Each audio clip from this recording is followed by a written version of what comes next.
Hello friends, नमस्कार. मी doctor Aparna. Healthy life या YouTube चॅनलवर आपणा सर्वांचं खूप खूप स्वागत. आजच्या भागामध्ये आपण बघणार आहोत पंचमहाभूते आणि महाकुंभ यांचा काय संबंध आहे तो. आपल्याला माहिती आहे ही सृष्टी जी आहे ती पंचमहाभूतात्मक आहे. म्हणजे पृथ्वी, आग, तेज, वायू आणि आकाश ही पंचमहाभूत आहेत हे आपणा सर्वांना माहिती आहे. त्याचाच संबंध या महाकुंभाशी कसा आहे ते आपण आता बघूया. महाकुंभाबद्दल विचार करतानाच तुमच्या मनात सर्वात आधी काय येतं बरं? अर्थात नदी काठ, पवित्र घाट आणि या ठिकाणी ज्ञानप्राप्तीसाठी गर्दी करणारे लाखो लोक. निसर्गाच्या अद्भुत पार्श्वभूमीमुळे हा मोहक अनुभव आणखी वाढतो. ही भौतिक परिस्थिती पंचमहाभूतांच्या पृथ्वीतत्वाचं प्रतीक आहे. यात्रेकरू जमिनीवर अनवाणी चालताना दिसतात. पृथ्वीतत्वाच्या स्थिर ऊर्जेशी जोडले जातात. ती कितीही उंचावरचे जीवन जगत असले तरी त्यांना जमिनीवर स्थिर ठेवण्यासाठी पृथ्वी मातेचे आशीर्वाद ते घेत असतात. अशा पद्धतीनं हे पृथ्वी महाभूत या महाकुंभाशी संबंधित आहे. त्यानंतर पुढचं तत्व जे आहे ते जलतत्व. त्याचा काय संबंध आहे ते आपण आता पवित्र पाण्यामध्ये स्नान केल्याशिवाय महाकुंभामध्ये सहभागी होणं अपूर्ण आहे. एक त्या प्रयागराजमध्ये त्या पाण्यामध्ये महाकुंभामध्ये एक डुबकी मारण्यासाठी 70 कोटी लोक जवळपास तिथे गेलेले आहेत. आतापर्यंतचा आकडा सांगतो, जवळपास 60 ते 70 कोटी लोक तिथे गेलेले आहेत. पवित्र नद्यांमध्ये विधिवत स्नान करणं हे जलतत्वाचं प्रतीक आहे. प्राचीन भारतीय शास्त्रानुसार पाणी केवळ तुमच्या आत्म्याला शुद्ध करतं आणि तुमच्या कर्माच्या ओझ्यापासून मुक्त करतं असं नाही, तर ते तुमची पापे देखील धुवून टाकतं. नद्यांचा संगम म्हणजे त्रिवेणी संगम जो आहे तो दैवी शक्तीच्या संरेखनाचं आणि अंतिम मिलनाचं प्रतिनिधित्व करतो.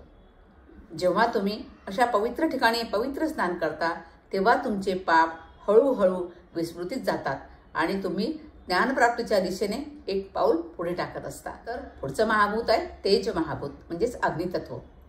आता तुम्हाला प्रश्न पडला असेल की महाकुंभामध्ये अग्नीचं प्रतिनिधित्व करणारे घटक कसे असू शकतील? याचं उत्तर यज्ञाद्वारे आहे. या धार्मिक प्रार्थना महाकुंभाच्या केंद्रस्थानी आहेत.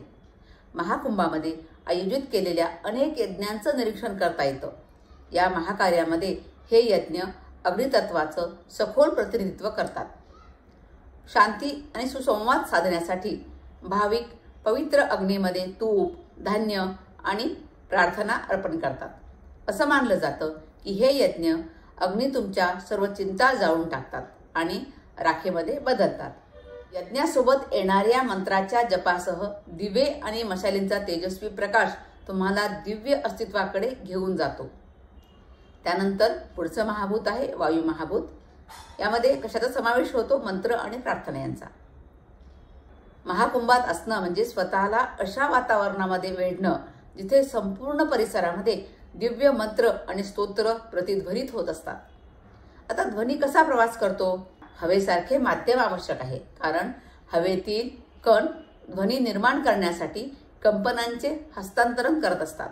स्तोत्र, मंत्र, प्रार्थना हे वायुतत्वाद्वारे वाहून नेल्या जातात आणि या ध्वनीद्वारे निर्माण होणारी कंपनं संपूर्ण परिसराला ऊर्जा देत असतात, ज्यामुळे अतुलनीय दिव्यत्वाची भावना निर्माण होते.